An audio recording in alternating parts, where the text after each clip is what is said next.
Praise the Lord. जय मसीह की। एक बार फिर आज के समय में हमारे साथ जुड़ने के लिए मैं आपका शुक्रिया अदा करती हूँ और स्वागत करती हूँ प्रभु की उपस्थिति में। आज हम परमेश्वर का वचन देखेंगे, मरकुस की पुस्तक उसका पहला अध्याय। अगर हम पहले अध्याय में पढ़ें तो यहाँ हम पूरा प्रभु यीशु मसीह के बारे में पढ़ते हैं कि किस तरह उन्होंने बपतिस्मा लिया, कैसे उनका सेवा का कार्य शुरू हुआ और किस तरह वो लोगों को चंगाई दी, उपदेश दिए। सारी बातें हम इस अध्याय में पढ़ सकते हैं और यही हम आज परमेश्वर के वचन से सीखेंगे कि प्रभु हमें आज क्या सिखाना चाहते हैं और वो हमें क्या इंस्ट्रक्शंस देना चाहते हैं कि जिन्हें हम फॉलो करें। क्योंकि अगर हम किसी के जीवन को देखें, कोई है जिसका हमें अनुकरण करना चाहिए तो वो है प्रभु यीशु मसीह। हमें प्रभु यीशु मसीह के अनुसार जीना है और यही प्रभु चाहते हैं। इस वचन में अध्याय में हम देखते हैं, पहले अध्याय के 28वें वचन में यहाँ लिखा है, उसका नाम तुरंत गलील के आसपास के सारे प्रदेश में फैल गया। प्रभु यीशु मसीह के बारे में लिखा गया है कि उसका नाम तुरंत गलील के आसपास के सारे प्रदेश में फैल गया। और 45वें वचन की आखिरी लाइन में लिखा है, और चारों ओर से लोग उसके पास आते रहे। एक प्रभाव, एक ऐसा नयापन, एक रिवाइवल प्रभु यीशु मसीह के द्वारा ऐसा कुछ हुआ कि चारों तरफ एकदम से प्रभु का नाम फैल गया और लोग उनके पास आने लगे। कुछ ऐसा यीशु मसीह ने किया। क्या किया वो हम परमेश्वर के वचन में से ही देखेंगे। पर हम सब ये चाहते हैं कि एक प्रभाव, हमारा भी प्रभाव लोगों के ऊपर पड़े और प्रभु भी यही चाहते हैं। अगर हम मत्ती की पुस्तक उसका 5वां अध्याय का 16वां वचन देखें तो वहाँ लिखा है, तुम्हारा उजियाला मनुष्यों के सामने चमके कि वे तुम्हारे भले कामों को देखकर तुम्हारे पिता की जो स्वर्ग में है बड़ाई करें। यानी जो तुम्हारे अंदर है, जो तुम्हारे अंदर परमेश्वर की सामर्थ है, जो अनुग्रह है तुम्हारे ऊपर, जो परमेश्वर की महिमा को लेकर आता है, वो तुम्हारा दिखना चाहिए ताकि लोग प्रभु के नाम को जान पाए कि क्या हमारे अंदर है। और यहाँ यीशु मसीह के अंदर क्या है जो उसका प्रभाव इतना पड़ा कि लोग उनके पास आ रहे हैं। और यही प्रभु यहाँ चाह रहे हैं कि मनुष्यों के सामने तुम्हारा उजियाला चमके ताकि उस पिता की जो स्वर्ग में है बड़ाई हो। कौन से काम प्रभु यीशु मसीह ने किए वो आज हम इस वचन से देखेंगे और प्रभु हमें वो सिखाना चाहते हैं कि हम भी उन कामों के अनुसार चलें, करें और चलें हम। अगर हम 21वां वचन देखें तो वहाँ लिखा है, तब वे कफरनहूम में आए। प्रभु यीशु मसीह के बारे में बात की जा रही है। और वह तुरंत सबत के दिन आराधनालय में जाकर उपदेश करने लगा। तुरंत चेलों के साथ कफरनहूम में आए यीशु मसीह। तैयारी नहीं की, कोई प्रचार तैयार नहीं किया, कोई संदेश तैयार नहीं किया, लेकिन तुरंत सबत के दिन आराधनालय में जाकर उपदेश करने लगा। क्यों? क्योंकि प्रभु यीशु मसीह भरे हुए थे उस पवित्र आत्मा की सामर्थ से, उस परमेश्वर की सामर्थ से वो भरे हुए थे। और कई बार आप और मैं, हमारे जीवन में हमें भी ऐसे मौके मिलते हैं कि जब हमें कुछ करने के लिए परमेश्वर हमें उठाता है, या यूं कहो कि एक टास्क परमेश्वर हमें देता है। यहाँ पर यीशु मसीह कोई पहले से नियुक्त नहीं किए गए, वो वहाँ टीचर नहीं है, उपदेशक नहीं है वहाँ पर वो, क्योंकि वहाँ पहले से फरीसी हैं, सिखाने वाले हैं। लेकिन प्रभु यीशु मसीह को जब मौका मिला उस आराधनालय में, तब वो जाकर वहाँ उपदेश करने लगे। उन्हें तैयारी की जरूरत नहीं पड़ी क्योंकि ऑलरेडी उनके अंदर वो सामर्थ भरी हुई थी, वो क्षमता भरी हुई थी। आप और मैं जब प्रभु यीशु मसीह के नाम से बपतिस्मा लेते हैं, जब उस खुदा पर हम विश्वास करते हैं, तो ऑटोमेटिकली कुछ चीज़ें हमारे जीवन में जुड़ जाती हैं। और उसमें से एक चीज़ जो हमारे जीवन में जुड़ती है वो पवित्र आत्मा, और पवित्र आत्मा की सामर्थ के द्वारा हमारे जीवन में कार्य शुरू होने लगते हैं।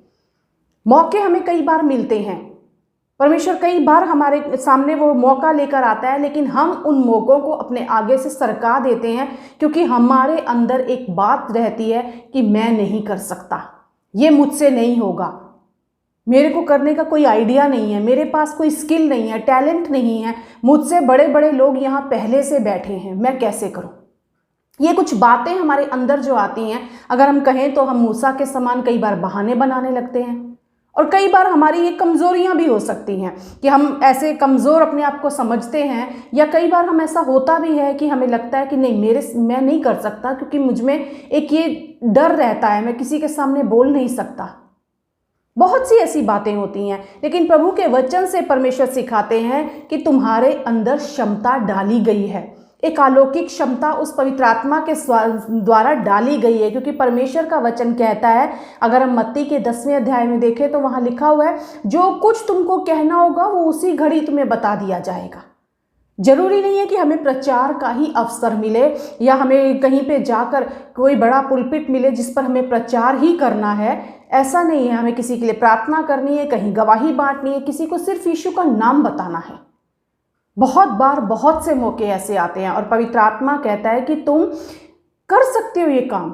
कैसे? क्योंकि तुम्हें उसी घड़ी बता दिया जाएगा। 20वां वचन कहता है, मत्ती के 10वें अध्याय का 20वां वचन, क्योंकि बोलने वाले तुम नहीं हो परंतु तुम्हारे पिता का आत्मा तुम में बोलता है। हम बोलने वाले नहीं हैं। हमारी कमजोरियां बहुत सी हो सकती हैं और हकीकत में हमारी कमजोरियां होंगी जिनकी वजह से हम अपने उस पर जय नहीं पा सकते। लेकिन अगर हम परमेश्वर का वचन देखें फिलिपियों 4:13 में, तो पौलुस क्या बोलता है? वो कहता है कि मैं खुद से नहीं कर सकता कुछ भी, जो मुझे सामर्थ देता है उसमें मैं सब कुछ कर सकता हूं।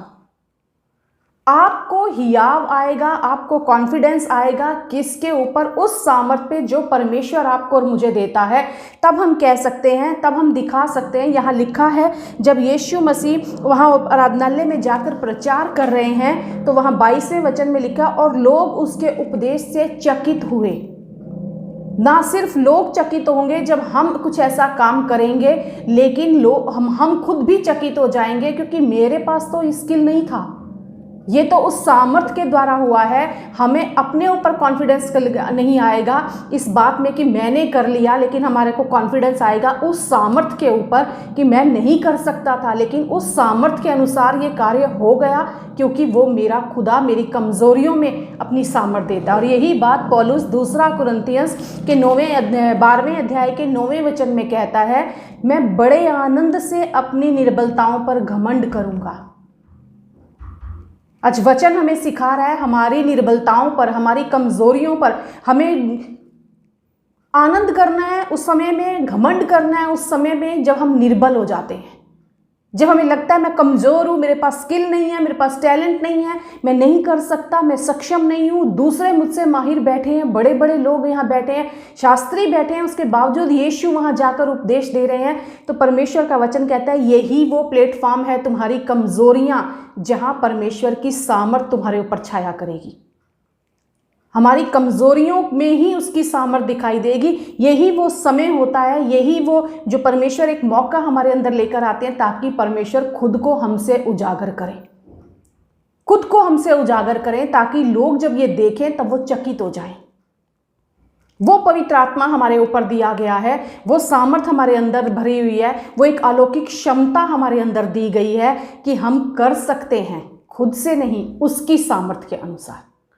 कोई कारण नहीं है आपके और मेरे पास कि हम किसी भी कारण से पीछे हट जाएं या उस टास्क को सरका दें अपने आगे से किसी और के लिए, क्योंकि करने वाले आप और मैं नहीं हैं। प्रभु यीशु मसीह का वचन कहता है, ना तो बल से ना शक्ति से, पर आत्मा की सामर्थ के द्वारा काम होगा। हमें सिर्फ अपना कदम बढ़ाना है, हमें सिर्फ आगे बढ़ना है, उस काम के लिए हाँ कहनी है। अलौकिक क्षमता ऑलरेडी हमारे अंदर है, ऑलरेडी परमेश्वर ने हमारे अंदर कुछ डाला है। अगर हम परमेश्वर का वचन देखते हैं, एक और घटना हम मत्ती के 25वें अध्याय में देखते हैं कि वहाँ एक स्वामी जब वो जाता है तो अपने चेलों, जो उसके दास हैं, उनको तोड़े देकर जाता है। 5 तोड़े, 2 तोड़े और 1 तोड़ा। हो सकता है आपको लगता हो कि मेरे पास ज़्यादा काबिलियत नहीं है, पर 1 तोड़ा आपके पास जरूर होगा। अगर वो 1 तोड़ा है, वहाँ लिखा उस व्यक्ति ने क्या किया, 1 तोड़े को उसने उस मिट्टी में दबा दिया।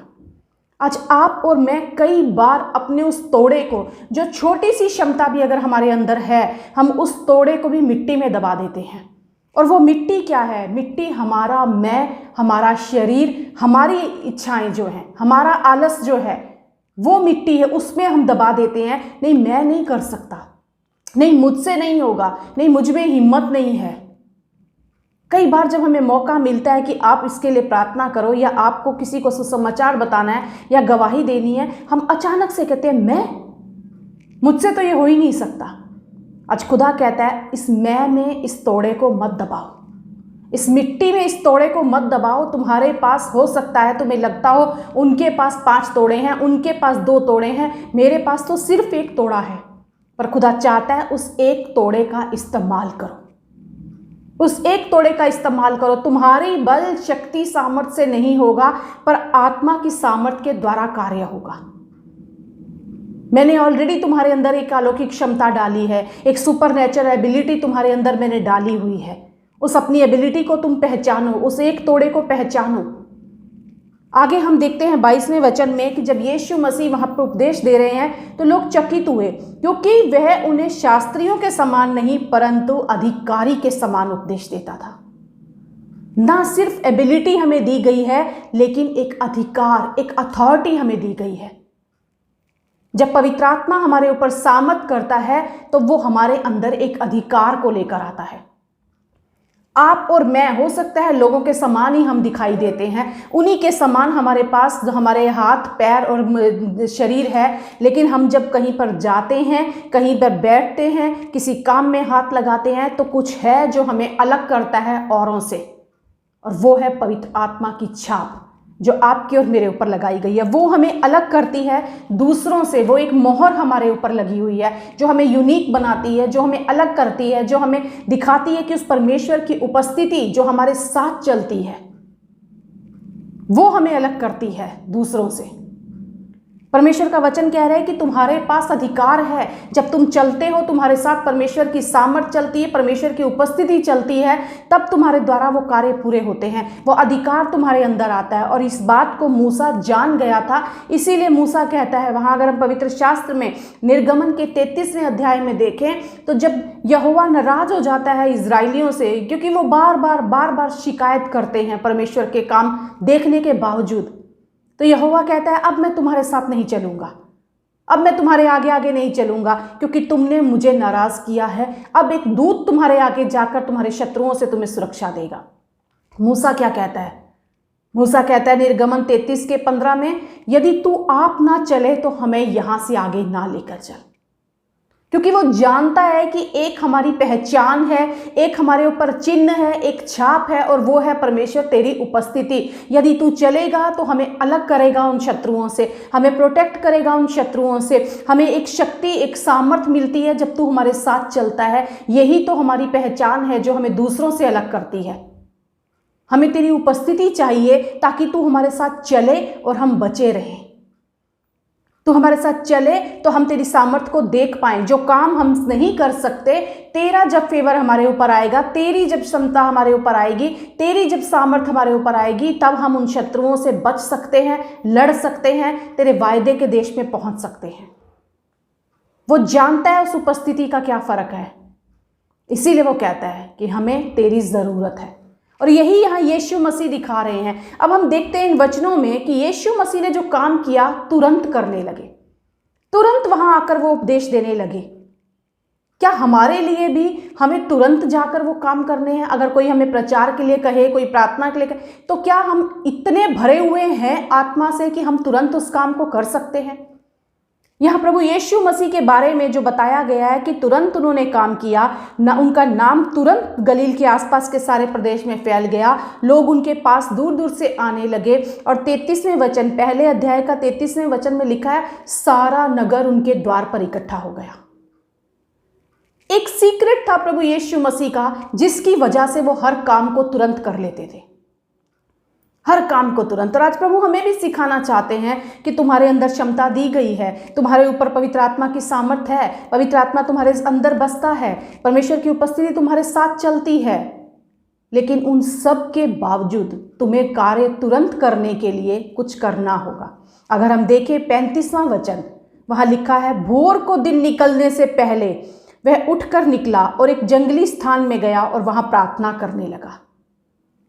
बिजी शेड्यूल है, चारों तरफ से लोग उन्हें घेर रहे हैं, उनके नगर पूरा द्वार पर इकट्ठा हो गया है। किसी को चंगाई चाहिए, किसी को दुष्ट आत्माओं से छुटकारा चाहिए, यीशु उपदेश देकर आए हैं, बहुत से काम कर रहे हैं, बिजी शेड्यूल है। उसके बावजूद परमेश्वर का वचन कहता है कि वो प्रार्थना करने के लिए निकले, भोर को उठ के प्रार्थना करने लगा यीशु मसीह। यही वो सीक्रेट है हमारे जीवन का, जो हमारी क्षमता और हमें अधिकार को बढ़ाता है और हमें हमेशा तैयार रखता है जब हम उस खुदा को अपने जीवन में प्रथम स्थान देते हैं। हमारी प्राथमिकता क्या है? यहाँ यीशु मसीह की प्राथमिकता प्रार्थना है, अपने पिता के साथ संगति है। बहुत से लोग हैं, अच्छी बातें हो रही हैं, लोग वाहवाही कर रहे हैं, उनके पीछे आ रहे हैं, लेकिन ये सारी चीज़ें उन्हें डिस्ट्रैक्ट नहीं कर रही अपने पिता की संगति से। वो बहुत बिजी हैं, लेकिन उसके बावजूद वो अपना समय अपने पिता के साथ बिता रहे हैं, क्योंकि वो जानते हैं कि मेरे पिता की मर्जी मेरे लिए क्या है। और जब हम इस काम को करते हैं, तब हम हमेशा परमेश्वर की जब उपस्थिति में रहते हैं, हर दिन उसके साथ संगति करते हैं, भोर को उठ के उसे प्राथमिकता देते हैं, तब हम भी उस आग से भरे रहेंगे जिससे यीशु भरे हुए थे। तब हम जान पाएंगे कि क्या हमारे लिए करना है और क्या हमें नहीं करना है, कौन सा मौका परमेश्वर की ओर से है हमारे लिए। आज ये हमारे लिए मौका है कि हम खड़े हो जाएं। आज प्रभु चाहता है कि हमसे यीशु का नाम ऊंचा उठाया जाए। आज वो चाहता है कि हमारा उजियाला मनुष्यों पर चमके, ताकि हमारे पिता की बढ़ाई हो। और वहाँ चेले कहते हैं उसे ढूंढ रहे हैं, आगे वचन में लिखा है, और चेले उसे ढूंढ रहे हैं। और फिर वो उसे कहते हैं कि सब लोग तुझे ढूंढ रहे हैं, अभी यहाँ जाना है। उसने कहा, वो कहते हैं कि आओ अब यहाँ चल के उन लोगों के लिए जो तुझे ढूंढ रहे हैं उनके पास चल यीशु। पर यीशु क्या कहते हैं उनसे? उसने कहा, आओ हम और कहीं आसपास की बस्तियों में जाएं, कहीं और चलते हैं।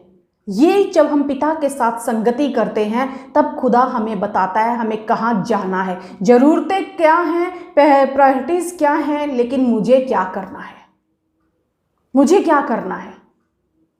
आज परमेश्वर के वचन के द्वारा प्रभु चाहता है, जो कार्यों के लिए मैंने तुम्हें बुलाया है, एक मकसद के लिए मैंने तुम्हें बुलाया है, और वो यही है कि मुझसे या तुमसे उस पिता की महिमा हो। यीशु कहते हैं कि मैंने अपने पिता की महिमा की है अपने कामों के द्वारा, उसकी इच्छा को पूरा करके। यहाँ पर अगर हम वचन देखें, बहुत से लोगों की बहुत सी इच्छाएं और ज़रूरतें थी, लेकिन यीशु जानते थे मेरे पिता की क्या इच्छा है। मेरे पिता की इच्छा है कि मैं उसके साथ संगति करूं, और यीशु की भी वही इच्छा थी और वही उन्होंने पूरा किया। यीशु मसीह इस धरती पर आए, बहुत कुछ उन्होंने किया, लेकिन उनकी एक ही प्रायोरिटीज थी, मेरे पिता की इच्छा पूरी हो, जो वो चाहता है वो मैं करूं। आज आपके और मेरे जीवन में बहुत सी प्रायोरिटीज़ होंगी, बहुत हम बिजी होंगे, हमारे अंदर बहुत सी कमज़ोरियां भी होंगी। हम शायद सोचते होंगे मैं ये नहीं कर सकता, लेकिन आज परमेश्वर का वचन कहता है तुम्हें मैंने बुलाया है, चुना है, तो मैंने तुम्हें एक टास्क दिया है, मैंने कुछ करवाना है तुमसे, और वो तुम्हारी एबिलिटी से नहीं होगा, पर वो मेरी सामर्थ्य के अनुसार होगा। पर तुम्हें सिर्फ उन कामों के लिए हाँ करनी है, तुम्हें सिर्फ उनके लिए तैयार रहना है। और तैयारी कैसे होगी? जब हम उसके साथ प्राथमिकता में चलेंगे, प्रथम स्थान पर अपने प्रभु को रखेंगे, उसके साथ संगति करेंगे, तो वो जो क्षमता हमारे अंदर डाली गई है, वो क्षमता खुद ब खुद बढ़ेगी, खुद ब खुद हमें हियाव देगी। और जिस कार्य को हम करने के लिए निकलेंगे, वहाँ सामर्थ्य के अनुसार कार्य होगा, हमारे बलबूते पर नहीं, पर परमेश्वर की सामर्थ्य उस समय हम पर छाया करेगी। हमारी निर्बलताओं में वो सामर्थ्य छाया करेगी, और वो अधिकार, पवित्र आत्मा की सामर्थ्य के द्वारा जो हमें अधिकार मिला है, उस अधिकार से हम उस काम को कर पाएंगे। मैं विश्वास करती हूँ आज इस वचन के द्वारा प्रभु यीशु मसीह जो हमें सिखाना चाहते हैं, मेरे टास्क के लिए हमेशा तैयार रहो, तुम्हारी क्षमता पर नहीं, पर मेरी सामर्थ्य के अनुसार कार्य होगा। अधिकार मैंने तुम्हें दिया है, तुम कदम बढ़ाओ, मेरे साथ संगति करो, ताकि हमेशा उस आग से भरे रहो। आइए हम खुदा से मांगे कि खुदा मदद कर कि तेरी इच्छा हमारे जीवन में पूरी हो, क्योंकि तूने सिर्फ अपने पिता की इच्छा पूरी करके उसके नाम को महिमा दी है। हमारे जीवन में भी हम तेरी इच्छा को पूरा करके तेरे नाम की बढ़ाई हो, ऐसे कार्य कर पाए। आमीन।